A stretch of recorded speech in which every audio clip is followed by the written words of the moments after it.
Actually, it's quite complicated to organize an expedition living in Ukraine, but I think that the most problem for us is the money, because it's quite expensive. That is why, for us, it's quite expensive. That is why we try to save the money everywhere we can, and we spend much time before the expedition for lettering, for organization, and for choosing the safest options, maybe. Yeah, and we don't take like the full package of services from the travel agency in Kathmandu. We just email with them and say, guys, we need from you the permit, porters, and gas canisters. That's all we need from you. And that's all we need from you. And they say, wow, how about kitchen boy?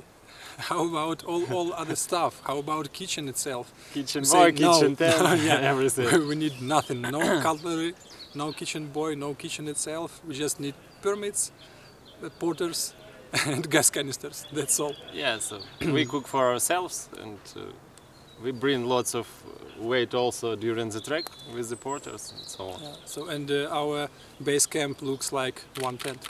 Maybe two tents.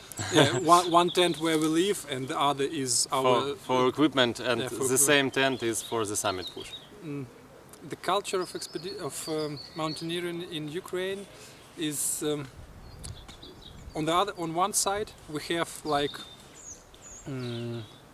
official mountaineering, so it is organized in federations.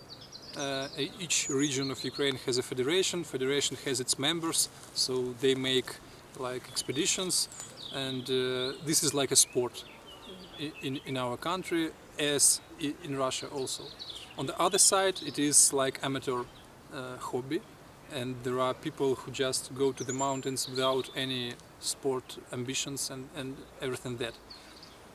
But mainly those amateur alpinism is of low difficulty climbs. So high difficult climbs, they are made mainly by people who are in federations, so in the sports structure. And inside those sports structure, the culture is mainly about when you go to Himalaya, it's good to organize some big expedition, national team, like for example 12 climbers or 15 climbers, and they have like a big objective, and they fix ropes and use Himalayan tactics. So we don't like this approach because it's very hard to organize, and it's not very honest towards the mountain itself. That's why we want to climb in small teams, 2-3 people, that's mainly enough. That's why for us, our culture is like this, climbing light. But it's not the culture of alpinism in Ukraine.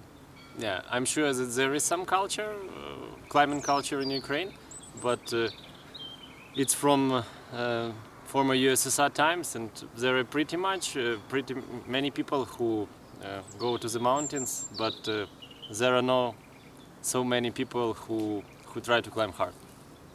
It's hard to say, because technically I think that we had made harder things, but in connection of different difficulties, like technical difficulty, altitude, logistics, and so on, I think yes, this is one of the hardest. The complex difficulty, it was the difficult. But of course, technically we were climbing much more technical mountains, but on the lower altitude.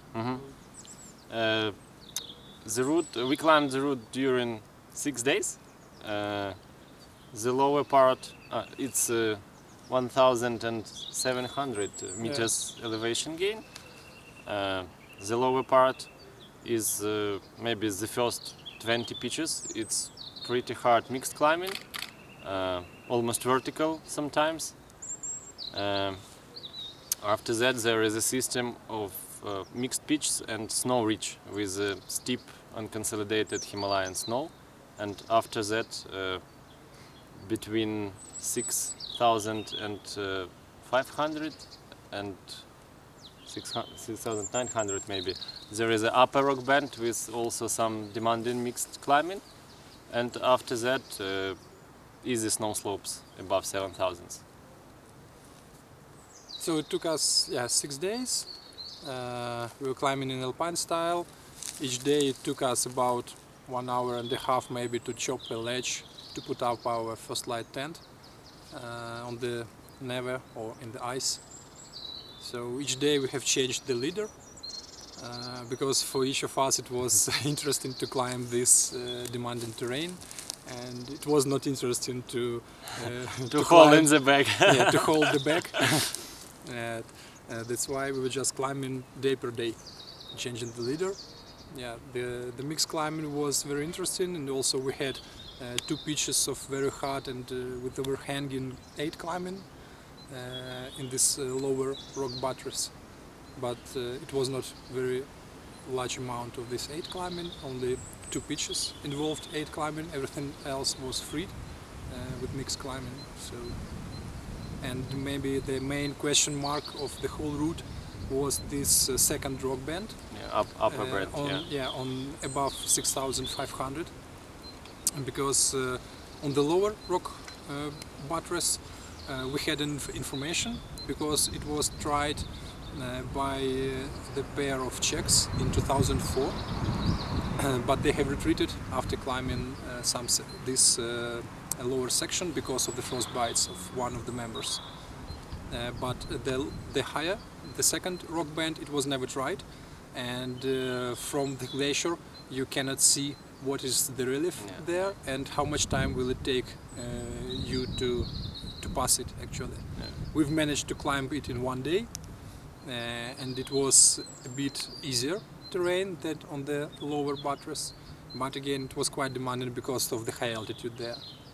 So the route itself it's very safe because you are always climbing on the spur, on the buttress, and no rock falls there, only high winds, but really strong winds. Really strong winds. Yes, but the weather forecast for 6 days.